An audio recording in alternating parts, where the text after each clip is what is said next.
Hello student, स्वागत है आप सभी का आपके अपने चैनल में। जैसा कि आप लोग पता है, हम आपके लिए बैक टू बैक क्लासेस लेकर के आ रहे हैं और हम आपका जो यूनिवर्सिटी एग्जाम्स हो रहे हैं 2023 के, उसमें इंपॉर्टेंट क्वेश्चंस आपसे क्या पूछा जा सकता है, कौन से क्वेश्चंस आपके लिए मोस्ट इंपॉर्टेंट होंगे, और हर सब्जेक्ट हम आपका कवर करवा रहे हैं। तो बीएस सेकेंड ईयर के होम साइंस का गृह विज्ञान में मोस्ट इंपॉर्टेंट क्वेश्चंस आपके लिए क्या हो सकते हैं, वो आज हम लेकर के आए हुए हैं।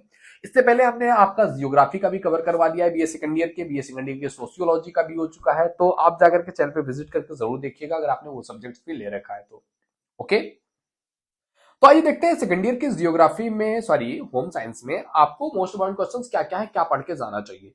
तो पहला क्वेश्चन जरूर ये देख के जाइएगा कि आवास का अर्थ और आवश्यकता पर प्रकाश डालिए कि आखिर आवास क्या होता है। सभी को पता है आवास मीन्स घर। घर क्या है, घर का अर्थ क्या है, घर की आवश्यकता क्या है। बहुत इंपॉर्टेंट क्वेश्चन है, मैक्सिमम टाइम पे हर बार एग्जाम में पूछा जाता है क्वेश्चन, और इजी क्वेश्चन है। जरूर आप इसको तैयार करके जाइएगा। ओके मेरे दोस्त, दूसरा क्वेश्चन है आपके पास, गृह निर्माण योजना को प्रभावित करने वाले कारकों का वर्णन करो। गृह निर्माण मीन्स घर बनाना। घर बनाने की योजना को प्रभावित करने वाले कौन कौन से कारक हैं जिसकी वजह से घर का निर्माण होना जो है प्रभावित हो सकता है। कि कौन से रीजन हो सकते हैं कि घर एक अलग तरीके से बनेगा, अलग तरीके से बनेगा, रीजन क्या हो सकता है, घर के निर्माण को प्रभावित करने वाले कारकों के बारे में बताइए। ओके, तीसरा क्वेश्चन है आपके पास, दृश्य श्रव्य साधनों का वर्गीकरण कीजिए और किसी एक प्रक्षेपित दृश्य साधन का वर्णन करते हुए प्रसार शिक्षा में उसके महत्व को समझाइए।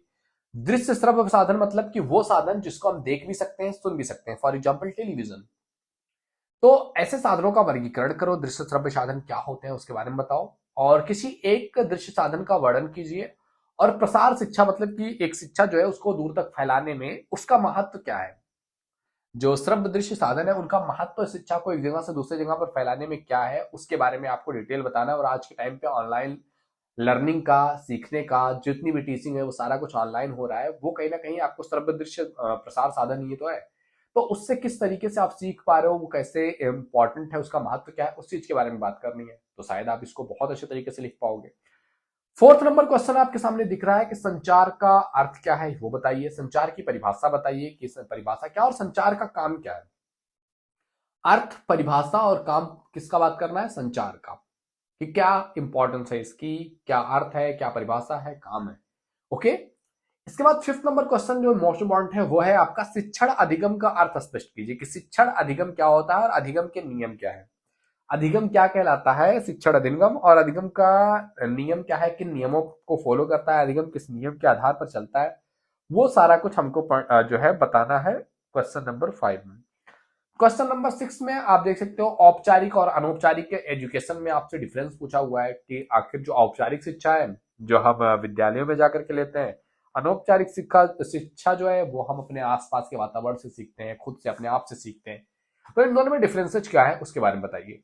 ओके, इसके बाद आपके सामने दिख रहा है सेवंथ नंबर का क्वेश्चन। ये कह रहा है आपसे कि फर्नीचर से आपका क्या तात्पर्य है, फर्नीचर क्या होता है, फर्नीचर का क्या महत्व है, घरेलू फर्नीचर के महत्व का स्पष्ट किए। घर में फर्नीचर का क्या महत्व है। अब आपके घर में भी फर्नीचर होगा, क्यों लगवाया है आपके पेरेंट्स ने, आपके घर वालों ने, कुछ ना कुछ उसका महत्व होगा तभी ना लगवाया है। तो कहीं ना कहीं ये सारे क्वेश्चंस ऐसे क्वेश्चंस हैं जिनको हम इजीली समझ सकते हैं, जान सकते हैं और उसको रिलेट करके लिख सकते हैं। तो बहुत ज्यादा आपको जो है रटने की जरूरत नहीं है। 8 नंबर क्वेश्चन है आपके पास, अच्छे डिजाइन की पहचान कैसे करेंगे। कि कौन सा डिजाइन अच्छा है, चाहे वो घर में यूज के लिए हो, नक्काशी के लिए हो, बाहर हो, कुछ बनवाना हो। अच्छे डिजाइन की पहचान कैसे करते हैं उसकी व्याख्या कर दीजिए। 9th नंबर क्वेश्चन है आपके पास, आंतरिक सज्जा क्या है, आंतरिक सज्जा के उद्देश्यों को विस्तार से समझाइए। आंतरिक मतलब होता है अंदर का, सज्जा में सजावट, अंदर की सजावट, और यहां पर बात हो रही है घर के बारे में।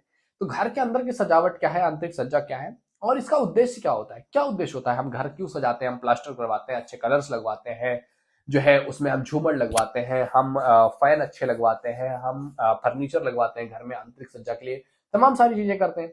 तो उद्देश्य क्या है इसका, कि हमारा घर ज्यादा खूबसूरत लगे, ज्यादा सुंदर लगे, उसलिए हम करवाते हैं। तो उस बारे में अच्छे से समझाना है। 10th नंबर क्वेश्चन है आपका, विभिन्न आय वर्ग के अनुसार भवन निर्माण में कक्षाओं की अवस्थिति पर प्रकाश डालिए। कि लोगों का अपना आमदनी अलग अलग होता है। अब आमदनी के आधार पर घर का निर्माण करते समय कितने कमरे होंगे उसकी स्थिति पर प्रकाश डालिए। कुछ लोग होते हैं एक कमरे में ही जिंदगी बिता लेंगे, कुछ को 2 कमरा चाहिए, कुछ को 3, किसी को 4, किसी को 10 कमरे चाहिए, अलग अलग काम के लिए अलग अलग कमरे चाहिए। तो ये सारी चीजें डिपेंड करती है आपकी आय क्या है, आपके पास पैसा है भी या नहीं है। घर बनवाना है तो पैसा लगेगा ना दोस्त। तो पैसे पर किस तरीके से निर्माण भवन का निर्माण का चीजें दारोमदार रहता है, उसके बारे में बात करना 10th नंबर क्वेश्चन में। तो ये है टॉप 10 क्वेश्चंस। अगर आपने इनको तैयार कर लिया तो डेफिनेटली आप एग्जाम में बहुत अच्छे नंबर लेकर के आने वाले हैं। ओके दोस्त, तो बीए सेकंड ईयर के होम साइंस अगर आपने ले रखा है, ये वीडियो आपके लिए बहुत इंपॉर्टेंट है, शेयर कर दीजिए अपने दोस्तों में जिससे कि उनकी भी हेल्प हो सके। ओके मेरे दोस्त, मिलते हैं आपसे अगले वीडियो में, तब तक के लिए जय हिंद जय Bharat, thank you, bye bye.